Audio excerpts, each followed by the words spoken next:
할렐루야. 토요일 아침 새벽에 만난 하나님 오신 여러분들을 환영합니다. 같이 기도하겠습니다. 하나님, 좋은 아침입니다. 하나님, 이 날을 하나님 말씀으로 만납니다. 우리는 말씀이 없으면 살아갈 힘이 없습니다. 기준점이 없습니다. 의지할 것이 없습니다. 확신이 없습니다. 말씀이 있어야, 기준점이 있어야, 하나님이 중심이 있어야 저희가 어떤 것을 하든지 간에 그 안에 확신을 얻고 살아갑니다. 이 불확실한 세상 속에서 누구도 의지할 것이 없고 어떤 것도 우리가 기댈 것이 없음을 고백합니다. 오직 하나님만을 의지하고 기대려고 합니다. 하나님, 말씀 주시옵고 그 말씀이 우리 안에서 능력으로 임하게 하여 주옵소서. 예수님의 이름으로 기도합니다. 아멘. 오늘 우리에게 주시는 말씀은 다니엘 5장 22절부터 31절까지의 말씀입니다. 다니엘입니다. 5장 22절에서 31절입니다. 다니엘 5장입니다. 22절부터 우리 같이 읽겠습니다.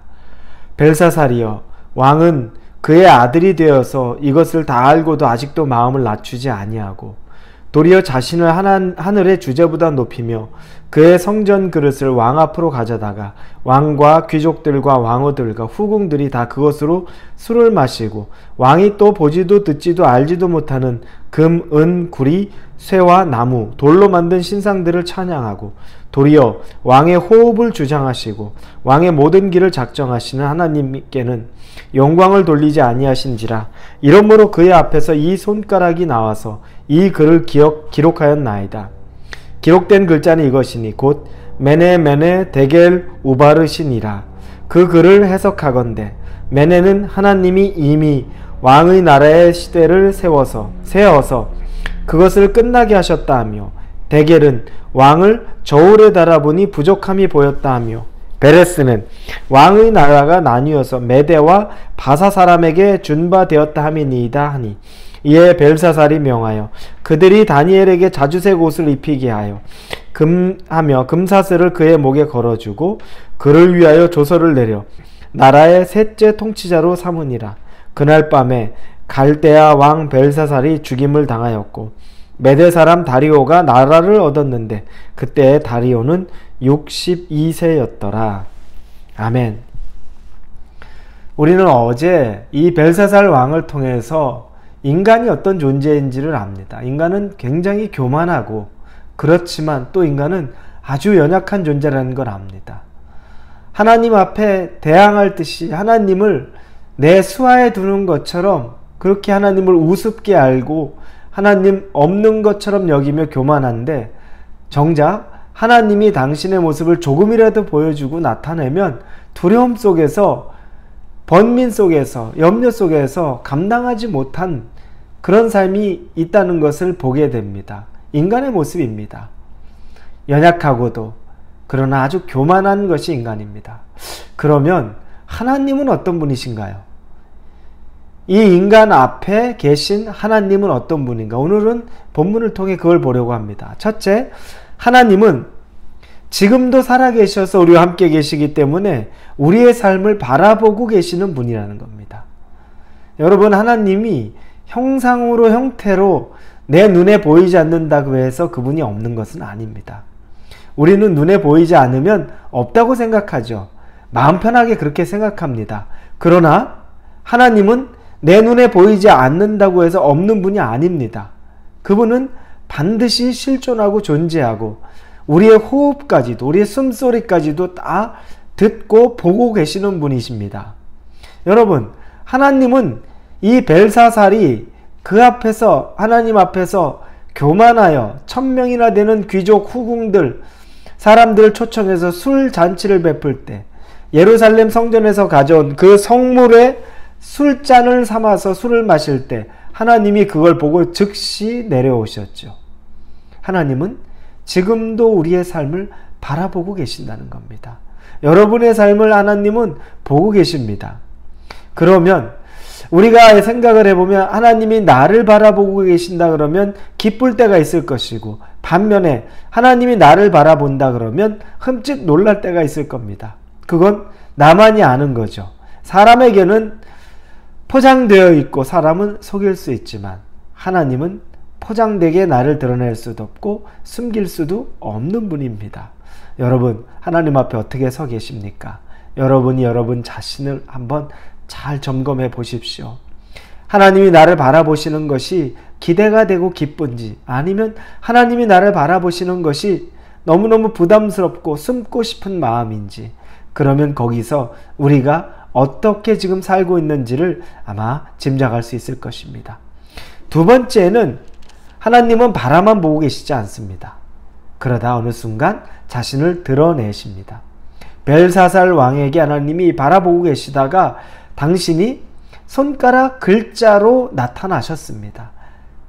자기 자신을, 당신을 드러내신 겁니다. 이 벨사살에게 그가 하나님이 없는 것처럼 여기고 하나님을 나무나 금이나 은이나 이 잡다한 신상보다 못한 것으로 여겨서 경멸하고 능멸하고 있을 때 하나님이 바라보고 계신 것만이 아니라 이제 당신의 존재를 나타내셨습니다. 손가락이 나타나 벽에 글을 쓰는 것으로 하나님은 당신의 모습을 나타내셨습니다. 여러분, 우리가 일상을 살면서 하나님이 우리에게 나타나실 때가 있습니다. 벨사살에게 나타난 것처럼 우리에게도 여러 가지 사인을 줄 때가 있습니다. 하나님과 멀어졌다면 하나님에게로 돌아와야 될 사인이 있고, 하나님이 원치 않는 일을 내가 하려는 마음을 가질 때 하나님께서 멈추라는 사인을 주실 때가 있습니다. 이것은 하나님을, 당신을 드러내는 때입니다. 우리는 이걸 잘 분별해야 됩니다. 이걸 무시하고 넘어가서는 안 되는 겁니다. 왜냐하면 하나님이 경고로 당신을 우리에게 보이심으로 우리가 주의할 것을 주의하고 또 우리가 피해갈 것을 피해가게 해주신다는 겁니다.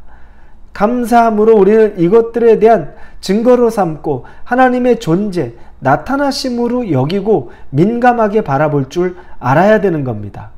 여러분에게 하나님이 지금 어떤 모습으로 사인을 주시는지 여러분들을 한번 보십시오. 여러분들의 마음에 좀 찔림이 있거나, 아니면 여러분들이 지금 이걸 스탑해야 되겠다, 아니면 지금 내가 해야 되겠다, 하나님이 주신 사인입니다. 그 사인을 마음에 담았다면, 해야 되는 때라고 하나님이 말씀하시고 명령하시면 즉시 순종하십시오. 반면에 하나님이 하지 말라고, 스탑하라고 하나님께서 말씀해 주신다면 그것 또한 즉시 순종하여 스탑하십시오. 하나님의 존재가 우리에게 나타나는 방식이 이와 같다는 겁니다. 벨사살에게 가만 바라보고 있지만 않고 하나님이 이제 그에게 나타내신 겁니다. 자, 그러면 하나님은 또 어떤 분일까요? 먼저 모든 것을 바라보고 계셨고, 또 그러다가 우리에게 나타나셨고, 자신을 드러내셨고, 그리고 또 하나는 우리를 판단하시는 분이라는 겁니다. 오늘 본문의 27절에 보니까 대겔은 왕을 저울에 달아보니 부족함이 보였다 하며, 벨사살을 하나님이 보시니 그의 죄, 그의 부족함이 보였다는 겁니다. 저울에 달아보니까 한없이 저울추에 부족한 것이 극명하게 드러났다는 겁니다. 하나님은 우리를 저울에 달아보십니다. 우리를 하나님께서 바라보시는데 그 저울은 아주 공평한 추의 저울입니다. 이 저울에 달아볼 때 어떤 때는 냉정하게 우리가 부족하다고 말씀하시고, 어떨 때는 우리가 넘친다고 말씀하실 수 있는 그 공평한 저울을 가지고 있습니다. 공평, 하나님의 공평, 하나님의 정의라고 생각하면 우리가 착각하는 게 있습니다. 우리가 세상에서 공평하다고 말하는 건 똑같은 분량을 주거나 똑같은 어떤 것 나누어 주는 것, 이걸 공평이라고 말하는데 하나님의 공평은 다릅니다.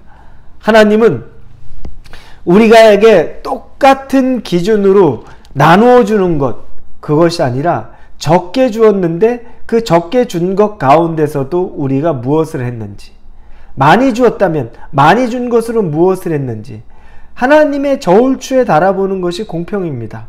무조건 똑같은 양으로만 주는 것이 하나님의 공평은 아닙니다. 그래서 적게 달란트를 받은, 한 달란트 받은 사람이 그걸 가지고서 숨겨두고 아무것도 하지 않으면 책망을 받았는데, 2달란트 받은 사람이 그걸 가지고서 2달란트를 남겼으면 착하고 충성된 종이 되는 겁니다.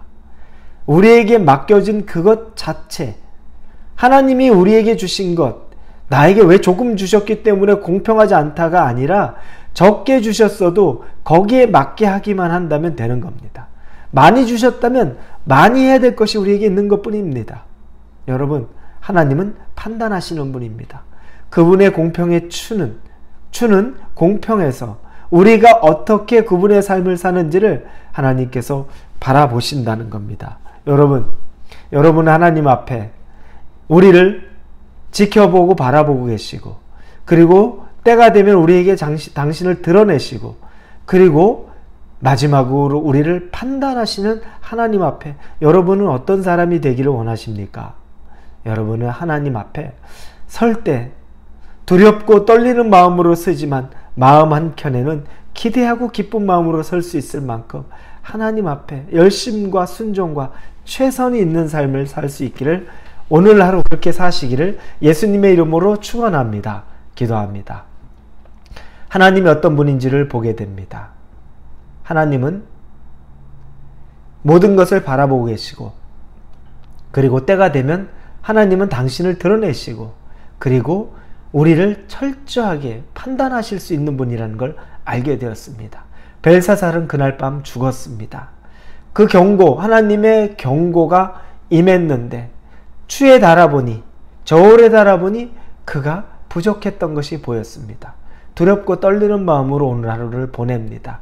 하나님 앞에 만족스러운 자가 되게 하여 주옵소서. 예수님의 이름으로 기도합니다. 아멘.